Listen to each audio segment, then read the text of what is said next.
Well, good afternoon, and thanks to all of you for being here today. It is good to be with all of you again. Today we have updates on PPE distribution, elections, health data, and efforts to help Virginia restaurants. First, we continue to distribute PPE around the state. Everything from gloves and gowns to masks and face shields to hand sanitizer and coveralls. For example, we've distributed 1.5 million gloves and more than 430,000 N95 masks. Today and yesterday, we shipped several thousand N95 masks for our hospitals. Numerous shipments have been made to localities around Virginia through the health districts and regional health coalitions. These are being distributed to hospitals, nursing homes, and other medical care facilities. And we continue to work to purchase PPE. As I and many other governors have said, that market is chaotic and difficult due to a lack of federal direction. We continue to compete for the same supplies. So far, no Virginia hospital has run out of PPE, but I spoke with several hospital CEOs yesterday, and they, along with all of our health providers, worry that they don't have enough. We look at the data hourly, and we are preparing for all scenarios. Now I have an update on how we will handle two upcoming elections. We have local and special elections coming up in May, and congressional primaries in June, which are statewide. We're in the middle of a public health crisis. We have wrestled with our options, and none of them are ideal or perfect. Elections are the foundation of democracy, and voting is a fundamental right. But no one should have to choose between protecting their health or casting a ballot. Holding in-person elections right now would put the health of voters and our election workers at risk. Therefore, I am recommending that we move the May elections to November. I have had discussions with the Speaker of the House and with legislators on both sides of the aisle about this. This change will require General Assembly action when lawmakers return to session on April the 22nd. Postponing these elections is the best way to protect democracy without endangering the public health or violating the stay-at-home order. In addition, the governor has the authority to move a primary election back by 2 weeks. So I am moving the June 9 primary to June 23rd. I have discussed this with legislators and members of our congressional delegation. Now I'd like to discuss the health data that we collect. In a pandemic such as this, it is critical that everyone has as much information as possible, from the decision makers to the public. Data comes in from a variety of sources, both public and private. Our local health departments, the hospitals, the private testing labs, and more. It is difficult but important for everyone to be reporting the same types of data, so we have a better picture of what this virus looks like here in Virginia. We are seeing racial disparities in COVID cases in places like New Orleans and New York, and we must be able to measure this here in Virginia. We know that long-standing racial inequities in things like access to health care, education, and economic opportunities lead to differences in underlying health conditions. The existence of such inequities is one reason why communities of color, including African American people, are more likely to have some of the underlying health conditions that put them at a greater risk with COVID-19. We need a clearer data about what this means in Virginia. That obligates us to do a better job of tracking racial demographic data of confirmed cases. I have directed VDH, or Virginia Department of Health, to make sure that we are doing just that. It is my understanding that private testing labs and some other private partners are not currently reporting this data. We're exploring ways to make sure that they do. While the coronavirus outbreak is our primary focus, the business of government must continue. That means that my office has been working through the hundreds of bills passed by the General Assembly during their regular session. Our policy shop is working very hard, and I thank them. Our deadline for signing, amending, or vetoing legislation is midnight Saturday, and I am pleased to say that we will meet our deadline. One of those bills is our state budget. We know the budget, as passed just a few short weeks ago, cannot move forward as written. We are expecting a recession with a drastic reduction in our revenues paired with large increases in spending to fight this epidemic. I am working closely with the Speaker and other legislative leaders on budget amendments that will allow us to deal with the changing revenue situation. The General Assembly passed 1,291 bills for me to consider. I thought it might be interesting for those of you that are not familiar with the legislative process to see a bill. Some of our bills are one page, some are longer. Often they're very complex. This particular bill is the Transportation Omnibus Bill. It's 83 pages. I tell you this to commend our legislators, all 140 of them, for the work that they do on behalf of Virginia to keep us moving forward. A tremendous amount of work. It's also a tremendous amount of work for our policy folks. And so to all of you, I thank you for what you do. So far, I have acted on 864 of these pieces of legislation, and I'm ready to act on the others in the coming days. We will have more to say on legislation later this week. We also continue to work on ways to ease pressures on businesses such as our restaurants. Today, I've also directed the Virginia Alcoholic Beverage Control Authority to defer annual fees for licenses and permits that would be up for renewal through June. This affects some 6,000 establishments with ABC licenses. If we didn't do this, some businesses that are closed would be in the position of paying a fee for a license that they can't use or losing their license.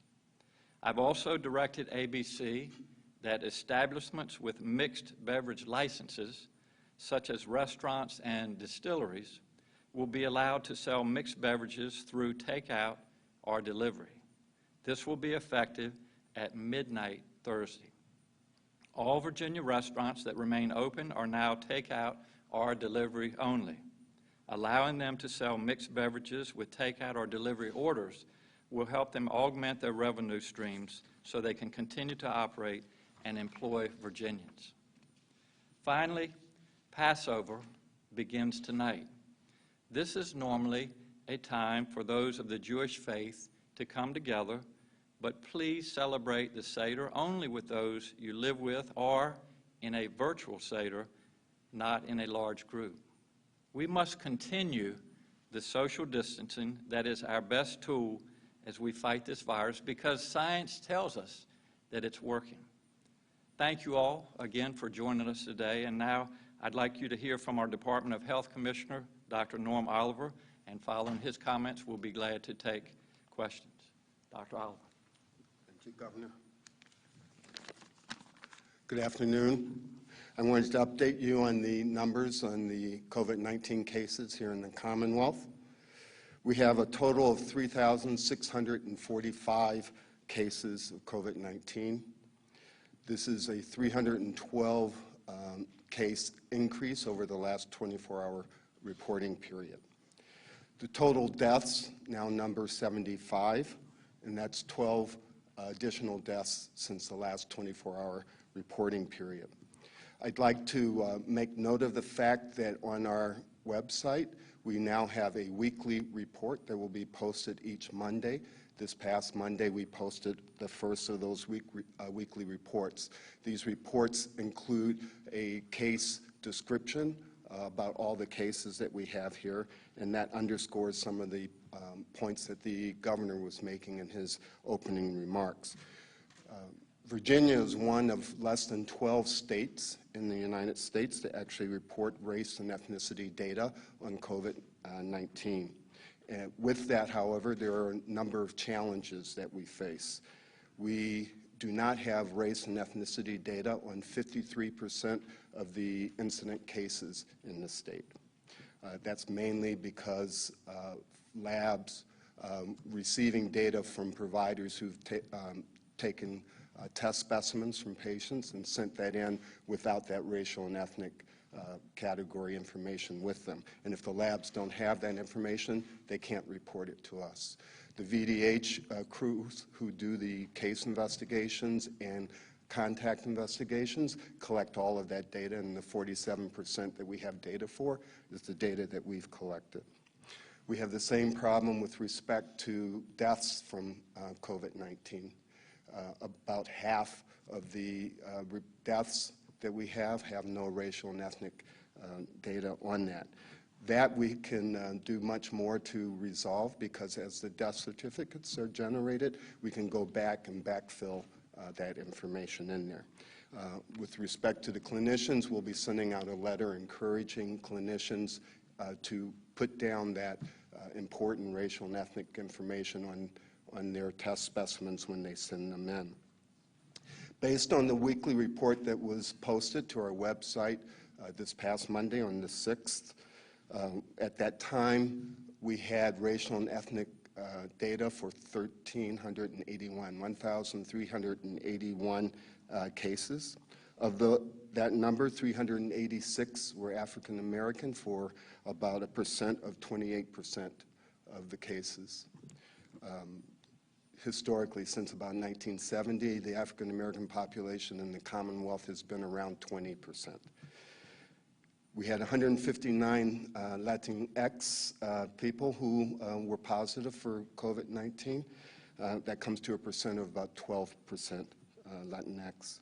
On the mortality numbers, out of the 75 deaths, we have 14 that are African American for a percent of about 18.7%, and 3 who were Latinx for a percent of 4%. And again, about half of those deaths had no such information, so that number could be an underestimate. I will say that in addition to being one of the few states that actually collects this kind of information, we also, I think, are cutting edge in the way in which we're conducting our emergency management. The Unified Command that's leading our COVID-19 response has a health equity work group that is looking at every aspect of what we do in response to this with that lens of equity, diversity, and inclusion. So our logistics, our finances, our planning, every aspect of what we're doing, we're taking those things into account. And that's, I think, historic for Virginia, and for that matter, historic for the whole country. As the governor pointed out, the reasons for these disparities and inequities flow from the existing social inequities in our society that result in a much higher concentration of communities of color in urban areas, close-quartered areas. It results in lack of access to health care, to much higher disease burden, with twice the rate of diabetes, hypertension, obesity, and a number of other issues. And these underlying problems then place these folks at higher risk of mortality from COVID-19. And they're also at higher risk of getting the disease, since they tend to be concentrated in the essential industries and are working. There's less social distancing in these communities, less opportunity for teleworking, and all of these factors play into that. Thank you. Thank you, Dr. Oliver. Be glad to take your questions. Governor, on long-term care facilities, and this is also for Dr. Oliver, I know we talked about getting new information about exactly the number of outbreaks that are happening right now. Do we have an update on that? And then kind of bigger picture, Canterbury right now reporting 32 deaths. That's a large number. You know, can you give us kind of a state of how y'all are getting a handle on this issue with long-term care facilities? Yeah, thank you, Henry. Thank you. So as I understand your question, you're asking about Canterbury here in Henrico and the large number of deaths that have occurred there. Those deaths aren't reflected yet on the VDH site, so there'll be a discrepancy there. There have been news reports that the deaths now number 32. The Canterbury site, like other long-term care facilities, has a population that is at very high risk of mortality from COVID-19, and that certainly proved to be the case there.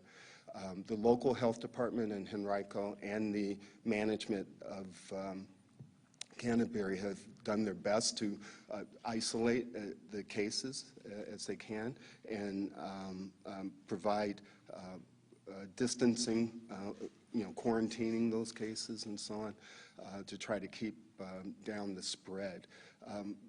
I think part of your question is what is that sort of meant for us in terms of other long-term care facilities. And our local health departments are working very closely with long-term care facilities in their districts to really stay on top of what's happening there and increasing our surveillance of that. We've broadened our test criteria so that we could test more people in the nursing homes and other long-term care facilities. As more tests become available, we will increase our testing in those areas because it's in those sort of congregate settings that we think the risk is highest for the sort of thing we're seeing at Canterbury. Do you guys have the specific numbers yet? I don't have specific numbers I can report to you now, but we should be able to gather that for you. Yep, so the first question will be from Roger Watson with the Farmville Herald. Hello, thank you for taking our questions. Prince Edward County officials say they have a PPE shortage for first responders and some other county agencies. Is this something the state can help with, or are the counties on their own to get those supplies? It's a good question, and the question is there are localities, first responders, et cetera, that don't have enough PPE, and the answer is yes, we can help. And as I mentioned yesterday, we have ordered a shipment, $27 million worth. We expect that to arrive in the next few days. But I would ask any locality, whether it be the firefighters, whether it be first responders, law enforcement, whatever, if you are getting toward the end of your PPE or don't have PPE, please let us know, and we will do everything that we can as we disperse this equipment across Virginia to take care of as best we can all of your needs. Long-term care facilities and nursing homes. I know that several organizations such as Leading Age Virginia and VHCA are concerned about staff sharing between different facilities. Given that, is the state willing and able to provide them with a list of affected facilities specifically so they can alert members, if there are facilities that might share staff and help mitigate transmission? Your question is, are there facilities where if we know of individuals that have tested positive, that can be made public? Is that what can the state release that even to the facilities themselves so that they're aware? Mm-hmm. We actually do that. That was one of the things we did, for example, with Canterbury here in Henrico. We knew that staff were working in other facilities, and we let those facilities know specifically that they had staff working with them who might be vectors for having the COVID-19 appear in their facilities.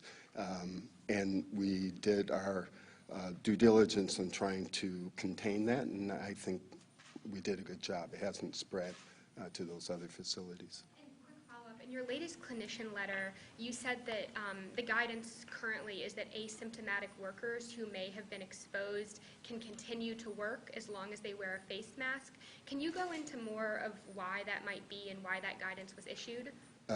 So the question is, why would we have as part of our guidance to nursing home facilities, and for that matter to all healthcare workers, is that if they're asymptomatic, even if having been exposed to a COVID-19 patient, they could continue to work.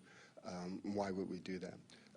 Healthcare workers are among the front lines in fighting this disease, and they are not of unlimited supply. And we want to keep them working as long as they can do so. In addition to monitoring their symptoms, however, some guidelines, if you look at the CDC, for example, they'll talk about things like checking for fevers and other things that can be checked objectively. Once symptomatic, then they would be quarantined. Yes, the next question will be from Bill Atkinson with the Progress Index. Very much. Governor, my question is to you. Will you consider issuing an executive order to relax the requirement that physicians' attendants must be supervised or consult with physicians so they can better help with the front lines? To relax this requirement in cases of emergency? I know that the American Academy of PAs has been pushing all of your colleagues across the country for orders like this, and I think so far 4 have responded. What would be your response to that? The question is regarding PAs or physician assistants and their supervision by physicians. And this system has worked very well in Virginia. We obviously want to do everything that we can to work together as a team to make sure that we're adequately taking care of the patients. We want to make sure that our staff is available, that they're healthy, et cetera. I would just assume that as we move forward, whether it be in the hospital or nursing home or wherever, if there's a PA, there's a very good likelihood that there are going to be physicians as well. And so I don't anticipate. The question was whether I will be writing or signing an executive order to change that relationship between the PAs and the physicians. And at this time, I don't have any intention of doing that. I think the system, the way it's designed, the way it is working very well right now. Governor, can you talk about what types of patients are being prioritized for testing at the state labs and what percentage are being tested by private labs? Okay, Dr. Oliver? Yes. Thank you. So the question is what types of patients are being prioritized for testing. The criteria that we set for that is one that looks at people who have symptoms that are consistent with a corona-like illness, and also patients who have those symptoms and we don't have any other reason to explain it, like flu or some other illness that could explain those symptoms in a hospital setting or in a nursing home setting, and in any patient who's 65 or older. And what percentage of the tests are being conducted by private labs? That I don't know. Do you have that information, Dr. Tony? I don't know. We know how many tests we have, but we don't actually know how many tests the private labs actually have. The next question will be from Bruce Potter with Inside Nova. Thank you. Governor, nearly 45% of the state's positive cases are up here in Northern Virginia, and the Washington area has been mentioned among cities that might be hit the hardest over the next few weeks.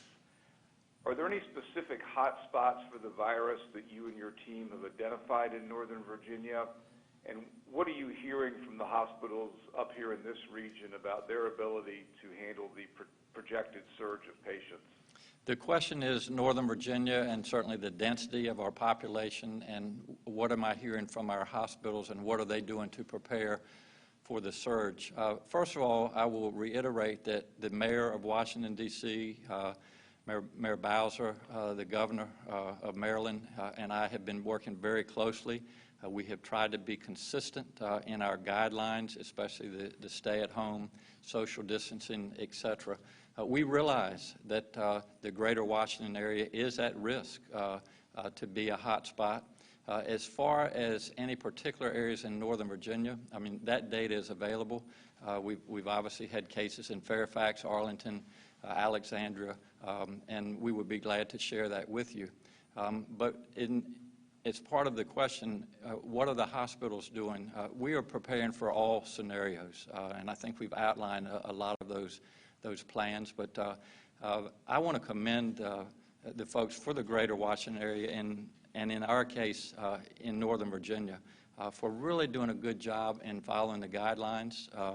I've had reports that have come back from various areas in Northern Virginia, and they're taking this seriously.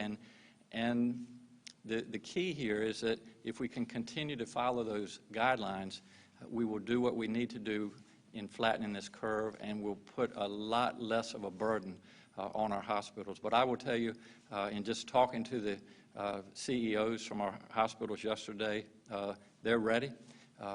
There's no question they're being taxed. They're working very hard. Their healthcare workers are coming to work every day.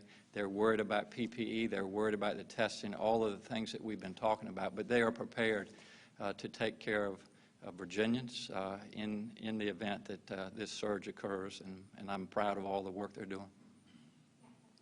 So Maryland is sending these so-called strike teams to help nursing homes with care, with supplies. Given the crisis at Canterbury, is that something you all are considering as well? The question is about strike teams in Maryland, and I would say that if you go back and look at what we've done, we're essentially doing the same things. We have been very aggressive on making sure that we isolate individuals at the nursing homes. And I think the point that needs to be made, a couple points that I'll make. First of all, we're so sorry for those that have lost loved ones, not just in the nursing homes, but all the Virginians. We regret that, and we're doing everything that we can to keep Virginians safe. But the challenges that we're having in our nursing homes, I think, speaks to a couple things. One is how contagious this virus is when it gets in a confined space like that. And it also speaks to the challenges that all of us as governors have had, and that is the lack of PPE, which we are continuously working on, and also the difficulty with the testing. And that gets better every day. But if you can only imagine when there's an individual at a nursing home or anywhere that we think may be positive, and this lab test is sent to one of our private labs, for example, and the turnaround time is 7 to 9 days, it really ties our hands. And so there are a lot of challenges, but I will tell you that, and I commend the Virginia Department of Health, and I also commend our nursing homes. It's a difficult situation, but they're doing everything that they can to keep these individuals safe. Michelle Hankerson with WHRO. Hi. We're hearing from a lot of self-employed folks who have had trouble applying for unemployment benefits. I know the VEC has amended their process for people who are self-employed, but I was wondering if those applications will be expedited. We've heard from people who have applied multiple times. They're reaching a really critical point financially. So I was just wondering if there will be a special expedited process for them, and if not, what they should do. Okay, I'm going to ask our Chief of Staff to address that. Clark, thanks. Thanks. Well, the question was about individuals who are unemployed and seeking assistance from the state. I would point out that nationally and at the state level, we're seeing record numbers of unemployment. So that is stressing the system federally and at the state level. I think the governor on Monday announced that we are doing an overhaul of our various websites and databases to accommodate the incoming calls and requests. Our 211 call center, we are using monies from the federal government, the Relief Act, to add individuals to answer the phone and get back to folks. And I will also say, and more in the coming days, but we are very mindful of individuals who have lost their jobs and the small businesses that are affected. And we are looking at different options over the next several months to make sure we can get those folks the aid that they need and the working capital that businesses need to hire back and hire back quickly. So, thank you. Yeah, I'm wondering if the state continues to actively investigate the Canterbury facility. If you have any more insights about what could have gone wrong there that, hopefully we can avoid in other facilities. And then also on this issue of PPE, I know that there's been some disappointment on federal lawmakers that FEMA has not prioritized Virginia. So I know there's a couple of questions there, but I think they're all very important. Yeah, the first question is are there investigations on looking into Canterbury and what could have been done? I think I'd touched on the challenges that we've had, and they have been aggressive from the start. And I think the day will come in the future when people can go back and assess the various things that were done or could have been done. So we're right now trying to make sure that not only with Canterbury, we're doing everything that we can to protect those individuals, but to prevent this from happening in other nursing homes. But I will tell you that it's a real challenge for us, but we're doing everything that we can to keep them safe. As far as the PPE, it's a great question about has FEMA been slow to direct some of that equipment to Virginia? And I'll go back to what I said earlier. From the start of this pandemic, there has been limited direction from the federal level, whether it be from PPE, testing, ventilators, etc. And so every governor has been on their own. And we, as I said earlier, we're literally competing for that same supply. We're competing with other countries, we're competing with other states, we're competing with healthcare systems. And I think that Virginia, actually, I'm proud of what we've done to have the amount of PPE that we have. As far as what they have in their stockpile in Washington, we have requested a certain amount of PPE. Ballpark, I'd say we've gotten about a 10% of what we have requested. And in all fairness to FEMA, there are hot spots. I'm doing everything I can to protect Virginia, but there are hot spots such as New York, Detroit, New Orleans. You all know all the areas that are really being hit hard. So they're really directing a lot of their supplies to those hot spots. And you know, we're watching very closely. We're looking at the data every day, and there are a lot of people that are concerned that the greater Washington area may be one of those, you know, up-and-coming hot spots. And certainly if that happens, and I think FEMA will redirect some of their equipment to that area. Thanks, Governor. I'm Bree Season from CBS 6. I've been reaching out to your office for the past month repeatedly, trying to get a feel on some of these 427 outstanding pieces of legislation, yes, several of which have never been more pressing to our viewers. So I'm wondering if a couple things, if you anticipate doing anything, signing perhaps the Torian-Favola bill on ending balanced medical billing, Sickles' efforts on certificate of public need reform, and perhaps most pressingly to the financial viability of emergency rooms. There's a budget amendment in HB 30 that would downcode a lot of potentially Medicaid visits to ERs to $14 for these physicians in a day when they're fighting really hard to do as much as they can. Are those things that you're still considering at this point, and what are your thoughts on those three, especially because of the Saturday deadline? Yes, the question is there are a number of pieces of legislation that we're continuing to study and that I will act on by Saturday. I would just say at this stage, I've acted and signed over 800 of those pieces of legislation. And I would just say to be patient. We're working through those. By Saturday night at midnight, they will have all been acted on, whether they have amendments, whether they're passed or signed without any changes, or whether they're vetoed. And all of that will be public on Monday morning. A budget amendment specifically might save the state $14 million in Medicaid payments, which is, you know, saving the state budget at this point is something you've emphasized is important, but it could affect the access to public health for a lot of ERs. Yes, I'm going to make it a little bit clearer maybe than I did the last time.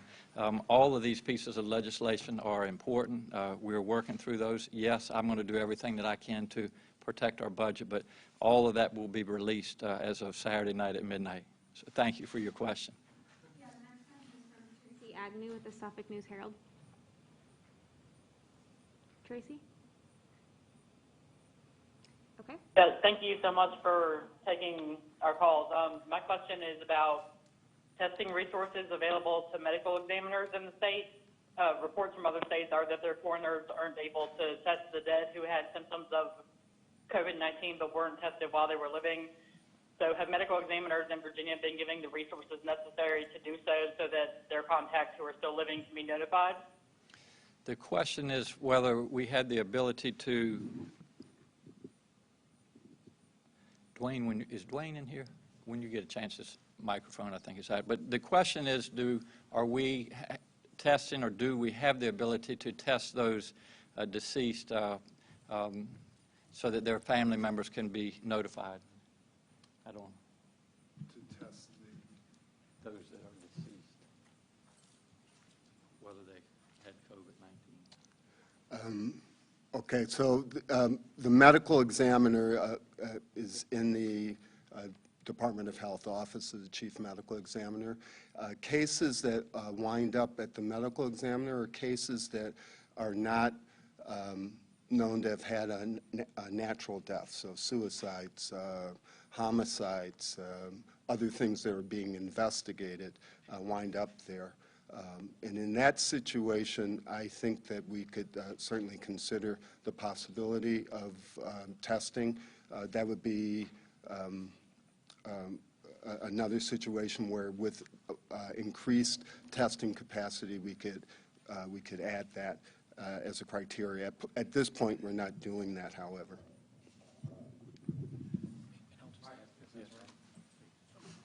I just wanted to add to what the Commissioner of Health has said, is that there are indeed patients that were tested at the time they were critically ill, and the test results were not back.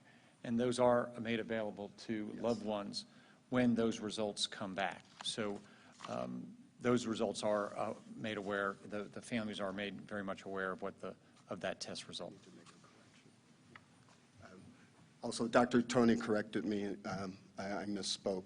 It turns out that we do, in fact, do the testing on cases that appear at the medical examiners. Two separate things. One, we've gotten a lot of complaints from people who are working at either the essential or non-essential businesses that their coworkers have contracted COVID-19, but that they haven't been informed by their employers. They found it in other ways. What are the requirements for these businesses to inform all employees that one of their coworkers may have gotten sick? And then as well, any update to the UVA surge data report that you were expecting? I'm going to answer your second question first. Any updates on the surge data coming from UVA? We're continuing to work with UVA, University of Virginia, and they're continuing to collect data that is specific to Virginia. And I don't want to make any guarantees, but I think in the next day or so we'll have a lot more information on that particular model. They're getting very close to where they have the data to be able to make predictions. Do you want to address the other question, Clark? Thank you. The first question was about individuals that are working in businesses and have concerns that employees might have gotten coronavirus and have not been informed by their employers, and that is an issue nationally. We have DOLE, the Department of Labor and Industry, here in the Commonwealth, and that's the first place for folks to call or email or go online and make such a complaint. And then DOLE works with the federal government to address those. A call from our commissioner of the Department of Labor will get a business owner's attention. But I would say a few days ago, we received word that a couple individuals had contracted coronavirus from a Virginia business, and we heard about that through the media. And I would say, one, thank you for the job that you're doing. It's important, and you're looking into important issues. And so we're grateful for that. The first thing that I did when I heard about that was get in touch with that business and cite our displeasure that we would hear from the media about these cases. It's incumbent on both the government and private sector to be transparent and to be proactive if we're going to get on top of this and we're going to be able to get out of this and quote unquote get back to normal. So it's a two-way street. Obviously, there's a lot of folks who are working who are stressed, and if they feel that they're in a workplace where their employers are not being receptive to the social distancing, our Department of Labor and Industry is the first place that they should go. So they are required, though, if one employee gets sick, are they required to inform everyone else that there has been? I don't think they're required to, but I think it would be common sense if you're in a workplace. We have protocols that we would share with certainly we abide by the state government, that if an individual contracts coronavirus in terms of cleaning, distancing, whether or not we let the public into certain buildings. And so common sense would tell you if you're in an office and someone has contracted that, I think management needs to be proactive and let their employees know. The question is from David McGee with the Bristol Herald Courier. Yes, thank you, Governor. A two-part question regarding the election. I saw in material from your office that you're suggesting that the absentee ballots already cast be discarded, so I was wondering why. And second, given the proximity of the election, might you call the General Assembly back in a special session to act on your request? I'm going to let our Secretary of Administration, Kiana Connor, address those two questions. Thank you. Thanks, Kiana. So the question is about absentee ballots that have already been cast. Virginians should know that every voter will have an opportunity in November to vote for those offices that were to be on the ballot in May, in addition to all other ballot offices in November. So in November, there will be one ballot, and voters will have an opportunity to vote for all of those offices then. So absentee ballots that have been cast to date will be discarded. Other questions about a special session? I guess I can answer that. The second part of that question was, would I call a special session? And the legislators are coming back on April the 22nd, and we will ask them to take up the issue of moving the May elections to November. So that will be part of their job when they return on the 22nd. Governor, as you know, we broadcast in all of Hampton Roads, of course, in Lynchburg, Roanoke, and we've been getting some calls concerning the African-American community, wondering if your administration was prepared to maybe produce special messaging PSAs for the African-American community, also opening up some of these community centers that are closer to people of color. These centers are closed, maybe opening them for testing and information, and lastly, making sure that federal funds are used to help to get these messages out to the African-American community. The question, and I appreciate your question, was how can we better communicate with the African-American community, and for that matter, all communities. And we do have an Office of Diversity, Equity, and Inclusion, Dr. Janice Underwood, and I will pass that recommendation on to her. We, as you may know, we have done a number of PSAs, public service announcements, but I think to your point, it would be a good idea to let people know all the things that we're doing for the different communities. So I'll take that certainly into consideration as we move forward. Yes, and Dr. Oliver would like to comment as well. I mentioned that in the unified command we stood up as a whole of government response to the COVID-19 pandemic. That unified command has a health equity work group that's part of the overarching general command. Okay, so it's at the highest level, and as a cross-cutting function, it looks at all aspects of our work, and one of those aspects is our communication campaign. We have what we call a joint information center that is putting out PSAs, videos, other communication things, and we're sitting down now mapping out an entire campaign that will be directed to the African-American community, looking at what to do about the Latino community and other vulnerable populations, making sure that they get messages around this that are appropriate and easily understood and help get the message across. So all the points you made, I think, are very important, and we're definitely working on it. Also, there are members of the self-employment community who kind of struggle with getting their applications processed. They feel as though the system is not ready. One of them said that they were told that we are flying by the seat of our pants. We don't know how to really structure all of these claims, if you will. Did your secretary speak to that earlier?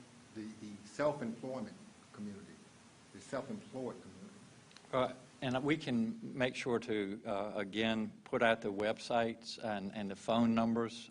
We do have individuals here to help with those issues, and I know it can be very cumbersome for these people to navigate the system.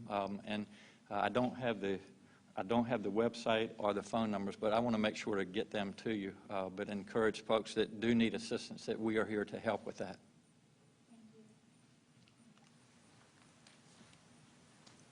Any other questions? Just to clarify for the data, the racial and ethnic data, are you going to be able to get the data for those tests that have already been completed, the 53% that's already on the board? And again, these are just, I guess, suggestions to the private labs, not a direct order? Well, that data is not, if the clinician, if I was ordering a test on a patient I was seeing in the office or at a clinic or at the hospital, if it was not included in that original data, I don't know of a clear way to go back in time to get that. I think the best that we can do is to do the things that the Commissioner of Health indicated. One is to get all of the provider community to supply that information on the front end, and Dr. Oliver indicated how when there are complications, God forbid, like folks passing away from COVID-19, that we capture that data as well. So I think it will be difficult, and I'm not sure of a mechanism to go backward in time. Just in closing, a couple points that I wanted to make. First of all, you see and you've heard from a number of individuals that get up in the morning. Half of them are staying up at night as well, for that matter. But they're very talented. They're very hardworking. And just on behalf of Virginia, I think you can all be proud and should know that these individuals are working very hard for you. The other thing I wanted to say is I really do appreciate your all's questions. I don't have answers for everything, but when we hear these questions, it makes us think of what more we need to do. And whether it's input from our legislators or our local officials or just the public in general, we appreciate your input. We appreciate knowing what you're dealing with out there as we all work through this together. So please continue to give us your input. That's why we do what we do. We want to help you. And as I've said every day, my main goal right now is to make sure that we get this health crisis behind us, that we keep all of you as Virginians safe. And just as soon as we can get this crisis behind us, the healthcare crisis, our economy will bounce back, and all of us hopefully can get back to our lives as we knew them before COVID-19. So again, thanks to the press. You all are doing a wonderful job covering this. I thank you on behalf of the Commonwealth, and to all of you out there that listen to us when we do these press conferences. I thank you, and I look forward to being with you again on Friday. Thank you.